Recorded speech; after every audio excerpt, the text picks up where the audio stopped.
Hey, I'm Gordon. This is Scott. Welcome back to High Proof Low IQ. And today we're going to try some Beam products, a 7-year against a 7-year. Stay tuned, see what we think.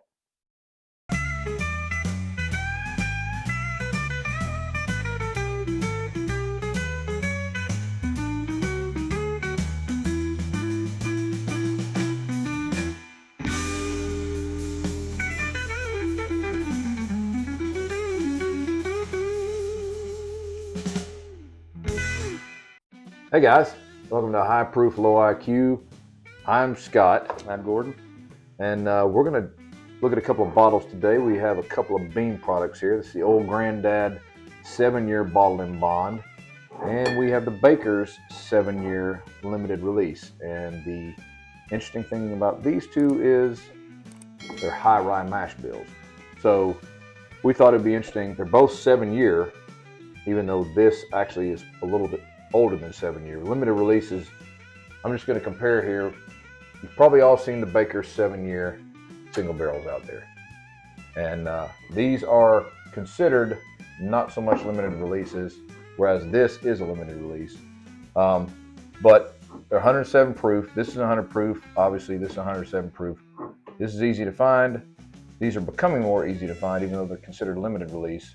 Interesting thing about the Baker's is they'll put the age statement on the neck here.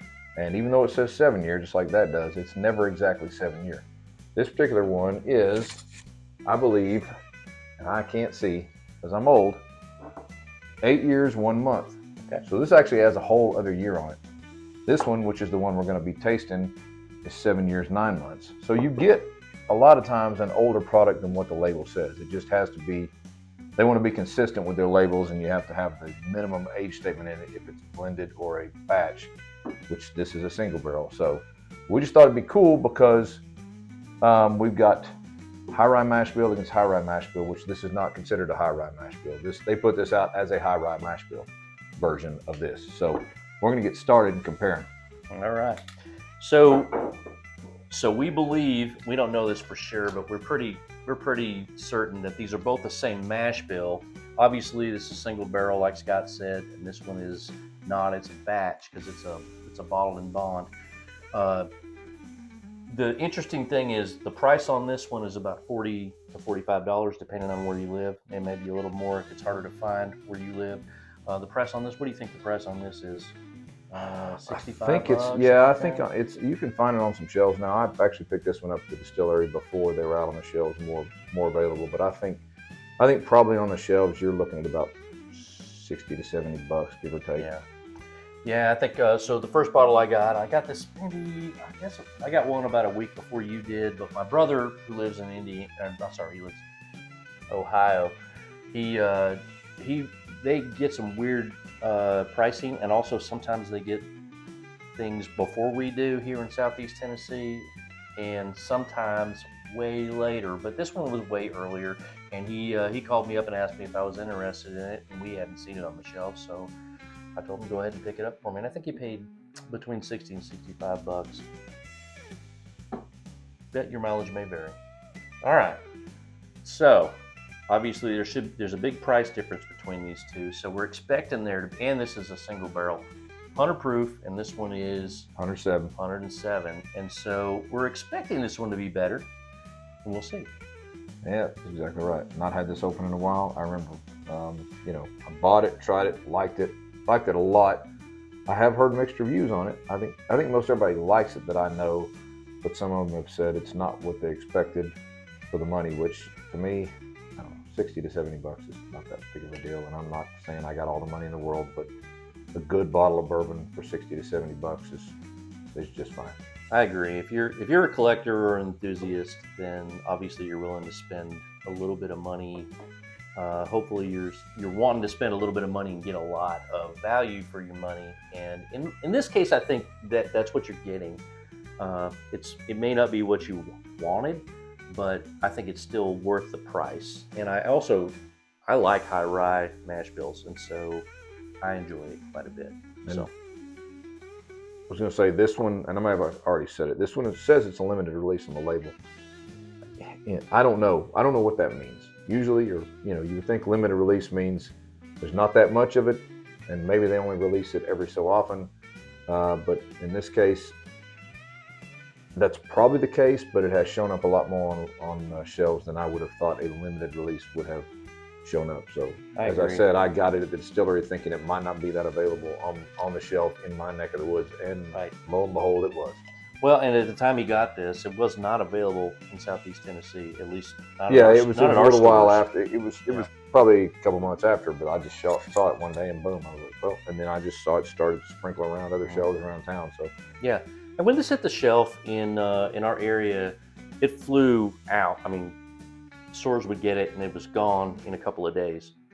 Everything they had on the shelf was gone, and now you're seeing it on the shelf quite a bit, and it's sitting on the shelf, and the price is coming down, I guess, because people don't want to pay whatever the store owners were asking for it, and it's coming down into the 60s. And Baker 7 is well thought of. So when someone sees a Baker 7 limited release and they see a different mash bill, unless they're just completely turned off by a High Rye mash bill, they're probably going to grab it. I would, and I'd grab it just for the stopper alone. No, the stoppers are good. It's substantial. I don't know what it weighs, but man, if you threw that at somebody, you would hurt them. And I also like the transparency. Yeah. It's a 7-year label, but not many places put the exact year and month age statement on it, and that varies. Yeah. So anyway. True. All right. So we'll start with the old Granddad 7 because it's a lower proof and a much lower price point.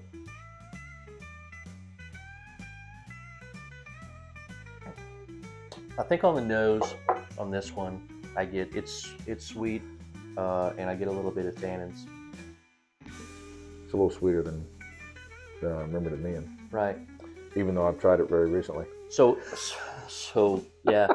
So in the previous episode of our show, we tried the old Granddad bonded 7-year against the regular old Granddad bonded, and so that's what we're basing these comparisons on. Something interesting when you compare bottles side by side, is that one bottle may not come off as well as the other bottle, but by itself, that one bottle that didn't come off as well may be a lot better and different than when you tried it against another bottle. It just shows your palate and your nose go off of, they play against each other with the different things that you're tasting, so you sort of dilute or overcompensate one way or the other when you're tasting bottles against each other.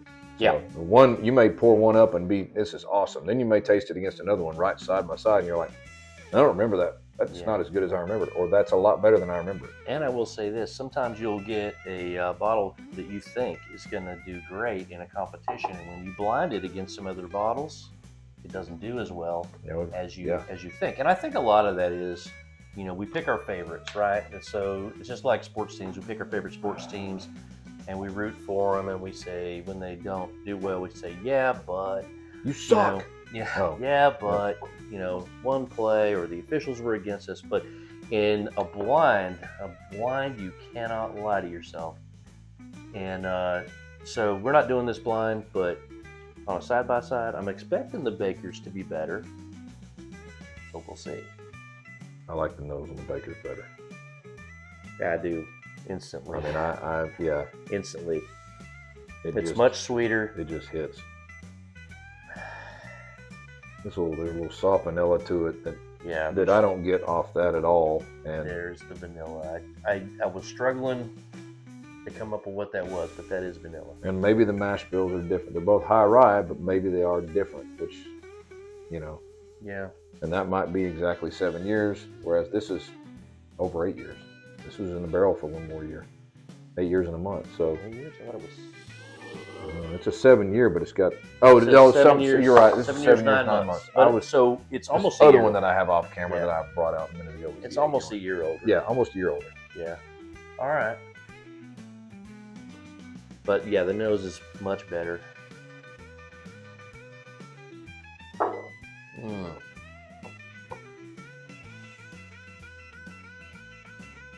And the palate is so different, and in my opinion, a little better, or more than a little better. Yeah, I don't feel like there's This is a hard decision. No, it's easy. This the Baker's is much better. It is much more expensive, so I would have to say it's $20 to $25 more. But I will have to say it is totally worth that $20 to $25. Yeah, this is one of those instances where the money, the value, or the price of the bottle is actually more in line. You get what you pay for. Yeah, you get what you pay for with this one. That's not always the case when it comes to whiskey, but in this case it is. Not that the Granddad 7 years bonded is bad. It's good.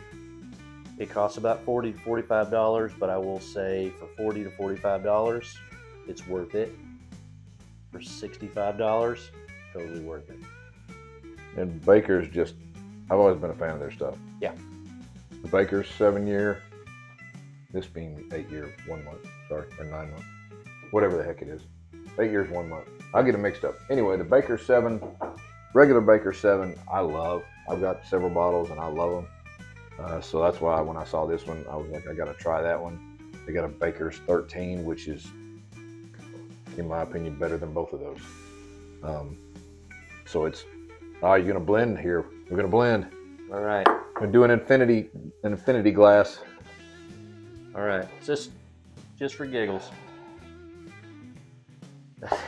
It smells more like this one, which is a good thing. Did you go, is it about 50-50? Mm-hmm. Wow, that's really interesting. You should try it. You should try it. I'm not disappointed in that at all. I'm not disappointed in that at all. If you haven't done an infinity bottle, we should do an episode on an infinity bottle. I've If you haven't got- done an infinity bottle, you should do an infinity bottle. So yeah, we'll do an episode on infinity bottles. I have several infinity bottles. Some of them are profiled, and I have one that's a true infinity bottle. And I have no idea what's in my true infinity bottle. I just put a little bit of everything in there.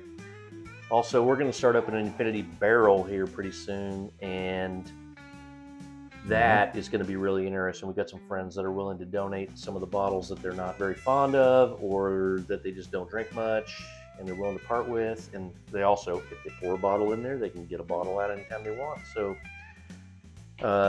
if you live in our area, which is right around Chattanooga, Tennessee, and you want to get in our infinity barrel, just let us know, and we'll hook you up. It's just you pour a bottle in.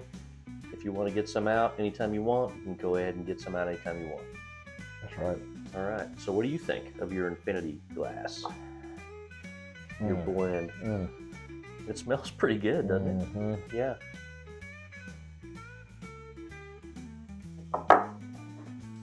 It's more butterscotchy than it was before. And I get the oak tannins. This one has oak tannins in it. This one had some, but not as much. This is very oaky, by the way. That's good. Yeah, it is That pretty is good. I may prefer this a little more than the blend, but that's kind of cool. It's different. Same it's here. Cool. All right. So if you haven't already, go ahead and click the like button, the subscribe button, and go ahead and click the notification bell to get notified whenever we drop a video. And make sure to leave comments, your thoughts on both these bourbons. We'd be curious to know. If you disagree with us, that's totally cool. We welcome that. All right. Until next time, cheers. Cheers.